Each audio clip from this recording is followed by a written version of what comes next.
Cigarette খেলে নামাজ পড়া যাবে না, এই লোকটা বোকা। যে আপনাকে তুলনা দেয়, যে লোকটা আপনাকে খোঁটা দেয়, হ্যাঁ সারাদিন করে মিশে কথা আবার নামাজ পড়ে কিচ্ছে নামাজ পড়ে, এই লোকটা পাগল। যে আপনার নামাজকে তুচ্ছ করে দেখে আপনার অপরাধের জন্য, এই লোকটা বর্বর বন্য। এই পৃথিবীর সবচেয়ে নিকৃষ্ট মানুষ আমার চোখে। যে লোকটা আপনার কিছু টুকটাক ভুল হয়, ওই ভুল যখন ধরবে তার সাথে যখন লাগিয়ে যাবেন জায়গা জমি নিয়ে বাড়িয়ে বাড়িয়ে পাড়ায় পাড়া, তখন বলবে যে আরে হাতে কি বলবি, একটা হারা দিন করে মিশা কথা। যে এভাবে তুচ্ছ, না না ও পাগল, ও বুঝে না আপনার ভালো কাজটা ভালো কাজ, খারাপ কাজটা খারাপ কাজ। তবে আপনি চিন্তিত হওয়া উচিত। আল্লাহ তাআলা কোরআনে বলছে যে ইয়া আইয়ুহাল্লাযীনা আমানু, হে ঈমানদাররা, আকিমিস সালাহ, তোমরা নামাজকে প্রতিষ্ঠিত করো। ইন্নাস সালাতা তানহা আনিল ফাহশাই ওয়াল মুনকার, নিশ্চয়ই নামাজ মানুষকে মন্দ কাজ থেকে বিরত রাখে। তো আপনি যদি নামাজ পড়েন আর মন্দ কাজ থেকে বিরত না হন, আপনার নিজের চিন্তিত হওয়া উচিত যে কি রে, আমি বিরত কেন হইতে পারতেছি না। আল্লাহ তো বলছেন নামাজ পড়লে ভালো হওয়া যাবে। আল্লাহ বলছে কি, নামাজ পড়লে ভালো হওয়া যাবে। আমি নামাজ পড়তেছি, ভালো হইতে পারতেছি না। আপনি ওই নামাজ নিয়ে টেনশন করা উচিত যে আমার নামাজ কি কবুল হচ্ছে নাকি হচ্ছে না। তাহলে আমি নামাজও পড়তেছি আবার ভালো হইতে পারতেছি না, নিশ্চয় আমার নামাজের ত্রুটি আছে। এটা আপনি নিজে চিন্তিত হওয়া উচিত। আমি আপনাকে খোটা দেবো কেন, আমি আপনাকে তুচ্ছ করবো কেন? ওটা তো আমার রাইট নেই করার, বুঝেন না? কারণ আপনার রবকে আপনার বিচার করবে কে, নেকি দিবে কে, গুনাহ দিবে কে? এটা আমার সাবজেক্টই না, আপনাকে কেন আমি তুচ্ছ করবো? দরকার আছে আমার? আপনি তো আমার সাবজেক্টের মধ্যেই পড়েন না। আপনার অপরাধ তো আমার সাবজেক্টের মধ্যে আসে না, কারণ আমি তো ক্ষমতা রাখি না আপনাকে ক্ষমা করে দেওয়ার।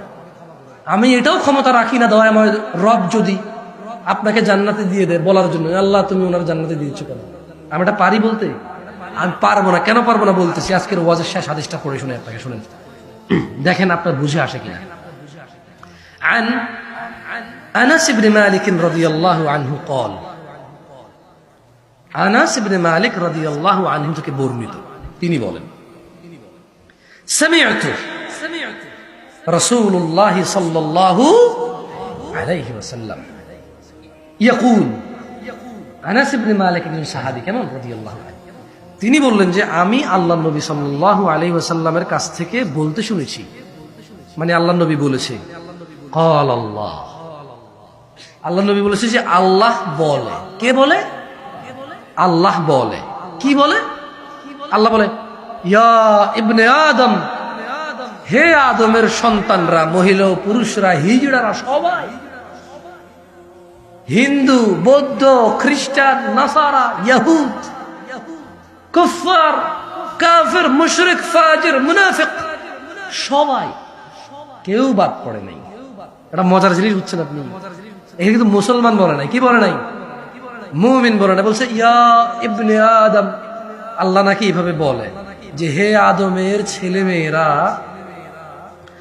ইন্নাকা মা দাআউতানি ওয়া রাজাউতানি গফারতু লাক মা কানা ফিকা ওয়ালা উবালি। আল্লাহ নবী বলছে যে আল্লাহ ডেকে বলে, কি বলে? যে হে আদমের ছেলে মেয়েরা, যতক্ষণ আমাকে তুমি ডাকতে থাকবে এবং আমি আল্লাহর ক্ষমা পাবা এটা আশা করতে থাকবে, ততক্ষণ আমি তোমার গুনাহ মাফ করতেই থাকবো।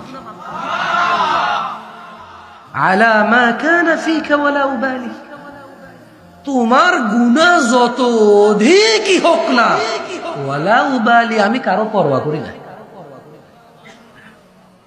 তিনি বলেন ইয়া ইবনে আদম, আল্লাহ বলে হে আদমের সন্তানরা, লাউ বালাগাত যুনুবুক আনানাস সামা,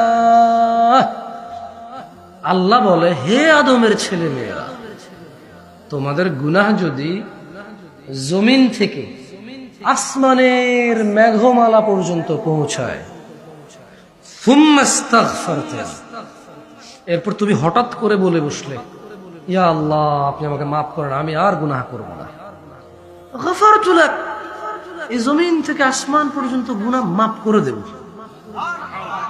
ওয়ালা উবালি, কারো পরোয়া করব না তোমাকে মাফ করতে। আল্লাহ বলে ইয়া ইবনে আদম, হে আদমের সন্তানরা, লাউ আতাইতানি বিকুরাবিল আরদি খাতিয়া, হে আদমের ছেলে মেয়েরা, এই জমিনটাকে যদি গুনাহ দিয়ে পরিপূর্ণ ঠেসে একবারে চাইপাশে যদি জমিন ভর্তি গুনাহ নিয়ে আমি আল্লাহর সামনে আসো, সুম্মা লাকীতানি, আমার সামনে তুমি আসছো জমিনটাকে পরিপূর্ণ করে গুনাহ নিয়ে, সুম্মা লাকীতানি, আমি দেখতে পাইলাম, মানে আল্লাহ বলছে যে আমি যদি দেখতে পাই, লা তুশরিকু বি শাইআ, তোমার এই জমিন ভর্তি গুনার মধ্যে আমি আল্লাহর সাথে কাউকে শরীক করো নাই,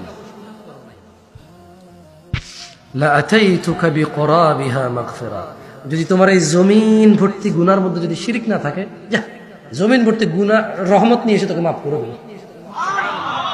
এই হচ্ছে দয়াময় আল্লাহর দয়া। কেমন? এই হচ্ছে দয়াময় আল্লাহর দয়া। এবারে আসেন তাইলে আমরা ইনশাআল্লাহ, এখানে কার আব্বা মারা গেছে? একজন মুরব্বী। আপনার কার কত বছর বয়সে পড়ছে? ওনার বয়স কত ছিল যখন মরছে? অল্প বয়সে মারা গেছে না? হইব না 70-80 বয়স পেয়ে কার বাপ মারা গেছে? আপনার বাপ। তাহলে ঠিক আছে ইনশাআল্লাহ, যেহেতু আল্লাহ জমিন ভর্তি গুনাহ আল্লাহ মাফ করে দেবে, আমরা একটা কাজ করি, 80 বছর যেহেতু আপনার আব্বা হয়ে পাইছে, আপনি নিশ্চয় পাবেন, ঠিক না? 80 বছর পাবেন তো, গ্যারান্টি না? গ্যারান্টি নেই? ইন্না লিল্লাহি ওয়া ইন্না ইলাইহি, কি বলেন? আরে 79 বছর পর্যন্ত করি যা করার, 1 বছর আগে ভালো হয়ে যাবেন, কি কোন? হ্যাঁ 80 বছর বাঁচবেন না? হইতে পারে 90 বছর বাঁচবেন, কি জানে আল্লাহু আ'লাম। এই যে হাদিসটা বললাম, এটা বলে কি আপনাদেরকে বলছি গুনাহ করেন আল্লাহ মাফ করে দেবে এরকম কিছু বলছি? মূলত বলছি আজকে যেহেতু বেঁচে আছেন, আজকে যেহেতু উপস্থিত আছেন এবং বেঁচে আছেন, আজকের আগের যত গুনাহ আছে মাপ চান, আর এই গুনাহ করিয়েন না। কারণ আগামীকাল নাও বাঁচতে পারেন, যে মাপ চাওয়ার জন্য বাঁচলেন, নাও থাকতে পারেন। কি বুঝাইতে পারছি?